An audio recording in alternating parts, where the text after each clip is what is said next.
पहाड़िया जनजाति झारखंड की एक प्रमुख आदिम जनजाति है। यह प्राचीनतम जनजातियों में से एक है। झारखंड में प्रमुख 8 जो से आदिम जनजाति पीवीटीसी जनजाति है।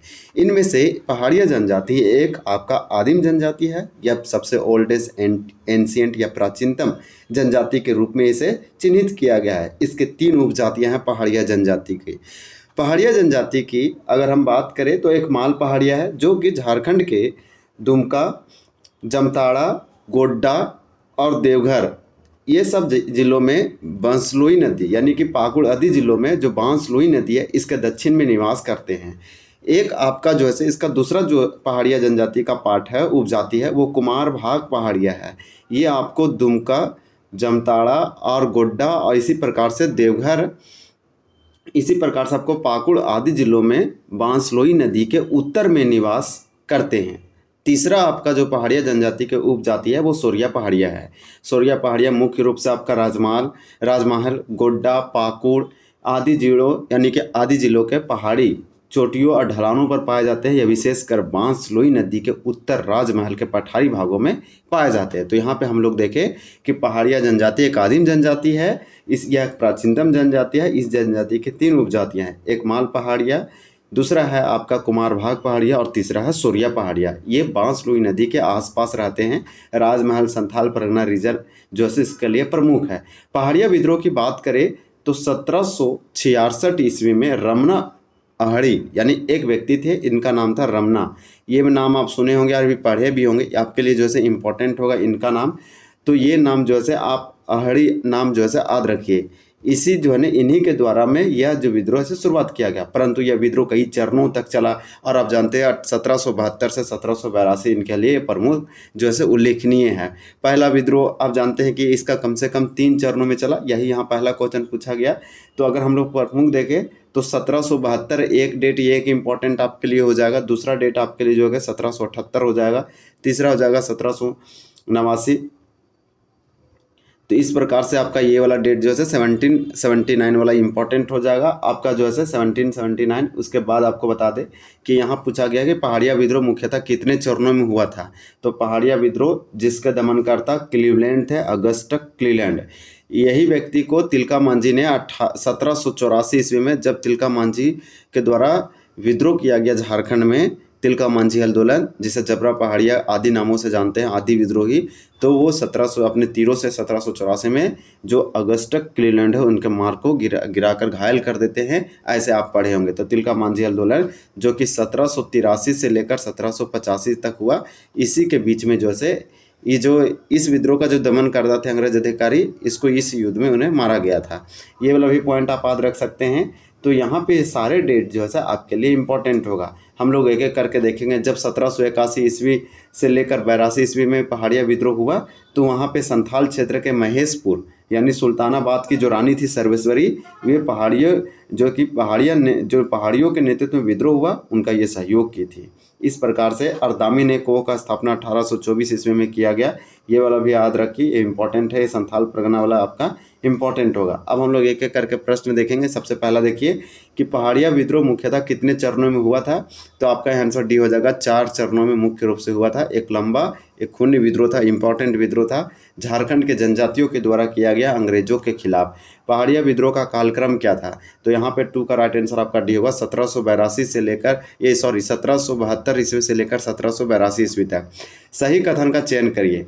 थ्योरी में आपसे पूछा जा रहा है कि सही कथन कौन सा है। तो सोरिया पहाड़िया मुख्यतः राजमहल, गोड्डा और पाकुड़ क्षेत्र में निवास करती है। तो यहाँ पे आपका राइट आंसर 3 का डी होगा कि पहाड़िया विद्रोह का प्रथम चरण का नेतृत्व जो है रमना अहड़ी ने किया था। ये वाला याद रखिए कि पहाड़िया जो विद्रोह था आपका रिवॉल्ट था जो पहाड़िया जनजाति के द्वारा किया गया था, एक आदिम जनजाति थे, इनके द्वारा प्रथम चरण किया गया और इसका नेतृत्व करता कौन थे। तो रमना, ये याद रखिए, रमना अहड़ी। इसी प्रकार से पहाड़िया जनजाति के लोग राजमहल क्षेत्र में मनसबदारों के अधीन थे और मनसबदारों से उनके अच्छे संबंध थे। तो ये सारे के सारे पॉइंट सही है। हम ऑलरेडी यहाँ जो है सी वाला पढ़ चुके हैं। 1778 ईस्वी में पहाड़िया विद्रोह का दूसरा चरण का नेतृत्व किसने प्रारंभ किया था। तो 4 का आपका राइट आंसर यहाँ पे सी हो जाएगा। हम लोग ऑप्शन देखेंगे। आपसे पूछा गया कि पहला, तो रमना अहड़ी के द्वारा पहला इसका चरण का शुरुआत किया गया। अब दूसरे चरण का नेतृत्व जो है प्रारंभ किसने किया था 1778 ईस्वी में। तो हम लोग इसका ऑप्शन देख के जो है सही करेंगे। देखिए आपका यहाँ पे इसका राइट आंसर क्या हो जाएगा, ये क्वेश्चन नंबर 4 है, तो आपका सी होगा जगन्नाथ देव। इनका नाम याद रखिए। ये प्रथम चरण के नेतृत्वकर्ता थे, नायक थे, आप हीरो बोल सकते हैं। रानी सर्वेश्वरी ये जो है महेशपुर की रानी थी, जो कि 1781 ईस्वी से 82 ईस्वी में जब ये विद्रोह पहाड़िया विद्रोह हुआ, तो ये पहाड़ियों जब विद्रोह किया तो इसमें ये प्रमुख थी और ये जैसे सहयोग भी की थी। ये सब सारे इंपॉर्टेंट आपको आगे देखने को मिलेगा। देखिए पहाड़िया जनजाति के लोगों को विश्वास में लेने हेतु नगद भत्ता देने की घोषणा की गई थी। तो 5 का यहाँ पे राइट आंसर आपका सी होगा क्लीवलैंड। यह एक अंग्रेज अधिकारी थे। फिर क्वेश्चन नंबर आपसे सी पूछा जा रहा है कि पहाड़िया विद्रोह का तीसरा चरण कब जो से स्टार्ट हुआ, थर्ड फेज इसका जो है तीसरा स्टेप, इस विद्रोह का तीसरा चरण जो स्टार्ट हुआ था वो आपका 1779 में। तो आप याद रखिए 1779 में जो है स्टार्ट हुआ था। आप इस प्रकार से कई डेट को आप देखें। दामिनेको क्षेत्र में 1790 से 1810 ईस्वी के बीच अंग्रेजों ने किस जनजातीय के लोगों को आश्रय दिया। ये इंपॉर्टेंट क्वेश्चन हो जाएगा आपका। यहाँ होगा संथालों को। 7 का राइट आंसर आपका बी होगा। ये सिंपल पूछा कि दामिनेको यानी संथाल परगना रीजन है। रानी सर्वेश्वरी के विद्रोह में सफलता नहीं मिली और ज़मीन को दामिनेको में बदल दिया गया, ये 1824 ईस्वी में। तो दामिनेको क्षेत्र में 1790 से लेकर 1810 ईस्वी यानी कि मान के चलिए आपके यहाँ 20 ईयर के बीच जो है से अंग्रेजों ने किस जनजाति के लोगों को यहाँ रहने के लिए आश्रय दिया, परमिशन दिया, इस तरह से आप बोल सकते हैं, तो संथालों को।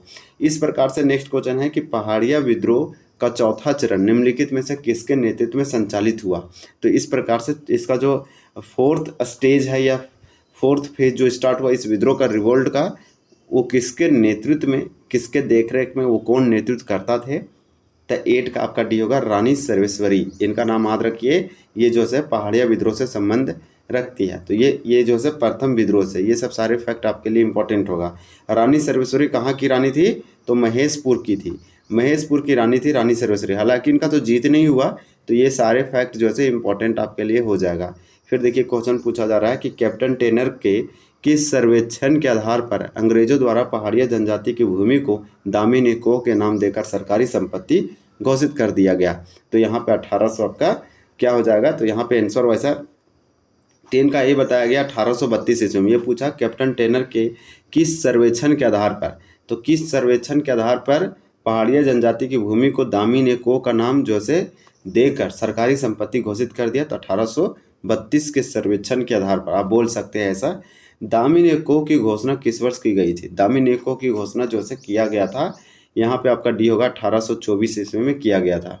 नेक्स्ट क्वेश्चन है कि 1781 से 82 ईस्वी में पहाड़िया विद्रोह का नेतृत्व यानी पहाड़िया विद्रोह का कौन सा चरण था जिसका नेतृत्व रानी सर्वेश्वरी द्वारा किया गया था। ये एसआई मेंस 2017 में ये क्वेश्चन यहाँ से आया था इस आंदोलन से। आपका 12 का आंसर डी होगा चौथा चरण। याद रखिए महेशपुर की रानी थी रानी सर्वेश्वरी, और पहाड़िया विद्रोह का जो फोर्थ स्टेज था, चौथा चरण था, वो 1881 से 82 ईस्वी के आसपास हुआ था, जिसमें रानी सर्वेश्वरी ने सहयोग किया था, नेतृत्व किया था। ये आपका फोर्थ चरण था।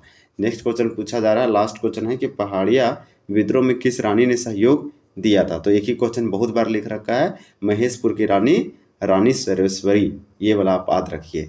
बहुत अच्छा क्वेश्चन था, कुछ आपको समझ में आया होगा। यहाँ पे हम लोग दमनकर्ता देखे कि क्लीवलैंड था। हालांकि ये कई 1772 ईस्वी का आपका पहाड़िया विद्रोह हुआ, 1778 ईस्वी का आपका पहाड़िया विद्रोह हुआ, 81-82 वाला हुआ। तो ज़्यादा 81-82 वाला पूछा जाता है क्योंकि महेशपुर की जो महेशपुर यानी सुल्तानाबाद की जो रानी सर्वेश्वरी था, इसी के नेतृत्व में पहाड़ियों ने विद्रोह किया, जिसका मुख्य वजह थी संथाल की ज़मीनों को क्या किया, दामिने घोषित कर दिया था और सरकारी संपत्ति घोषित किया था। इसलिए महेशपुर की रानी यानी सुल्तानाबाद की जो रानी थी, चौथा चरण स्टार्ट किया और इसी के नेतृत्व में पहाड़िया जनजाति ने विद्रोह जमकर किया। ये रानी सर्वेश्वरी का नाम याद रखिए। फोर्थ स्टेज के लिए आपसे पूछा जा सकता है, तो ये जो है इंपॉर्टेंट होगा। रानी सर्वेश्वरी को विद्रोह में सफलता नहीं मिली और जमीन को दामिनेको 1824 ईस्वी में बदल दिया गया, इस तरह से। और पहला जो है रमना आहड़ी के नेतृत्व में हुआ, ये भी आप याद रखिए। हालांकि फिर देखिए अंग्रेजों के द्वारा इसकी जमींदारी जो है छीन कर क्या कर दिया गया, भागलपुर जेल भेज दिया गया, जहां 6 मई 1807 ईस्वी को उनकी मृत्यु हो गया। ये भी आप जो है याद रख सकते हैं। हालांकि ये रानी थी लेकिन इनको जो है सजा वगैरह भी हुआ। इस प्रकार से इम्पोर्टेंट हम लोग देखें यहाँ पे, बहुत अच्छे से देखें किस तरह से स्टार्ट हुआ। यानी 1770 के दशक में अगर बात करें तो भीषण अकाल और अंग्रेजों द्वारा पहाड़ियों के दमन के साथ शुरू हुआ और पहाड़ियों की भारी संख्या में हत्या की जा रही थी। इसी दौरान 1772 ईस्वी में मनसबदारों द्वारा धोखे से पहाड़ियों सरदार की हत्या कर दी गई, जिसका निरंसा हत्या यानी निरंसा हत्या के विरोध में सुचारू यानी चुंगरू, संवारिया, नायब सूरजा और करिया पुहलार, ये सब जो थे ये सब के सब आदमी थे और पहाड़िया जनजाति से संबंधित थे। इन्होंने ही विद्रोह को सुलगाया और विद्रोह को जो है ऊपर लेके गए। इसके बाद 1778 वाला भी आप पढ़ेंगे। ये कहानी बहुत इंपॉर्टेंट है। कुल मिला के अंग्रेज संथालों के ज़मीनों को हड़पना, उनको शोषण करना अंग्रेजों के द्वारा, ये एक जन्म हुआ। संथाल परगना क्षेत्र में अंग्रेजों के प्रवेश होते ही इंटर होते हैं यहाँ पे आपको एक विद्रोह देखने को मिला। यार विद्रोह, ये आंदोलन, ये रिवोल्ट, पहाड़िया विद्रोह 1772 से 82 ईस्वी तक चला। यानी कि मान के चलिए 10 सालों तक ये आंदोलन चला, कई चरणों में, कई फेज में। और इसमें हालांकि अंग्रेजों का ही जीत हुआ। ये बहुत ही इंपॉर्टेंट था, एकदम दर्दनाक टाइप से था। हालांकि कई लोगों को इसमें जान फांसी भी देना पड़ा। आज हम लोग इसको झारखंड के ट्राइबल रिवॉल्ट में, जनजातीय विद्रोह में से पढ़ते हैं, झारखंड के हिस्ट्री में पढ़ते हैं। ये सारे फैक्ट याद रखिए, एक स्टोरी के टाइप से बार बार रिवीजन कीजिए, प्रैक्टिस कीजिए, चीज़ें याद रहेंगे। एग्जाम के लिए आपको बेनिफिट होगा, नॉलेज भी आपका बूस्ट होगा। वीडियो देखने के लिए आपका बहुत बहुत धन्यवाद।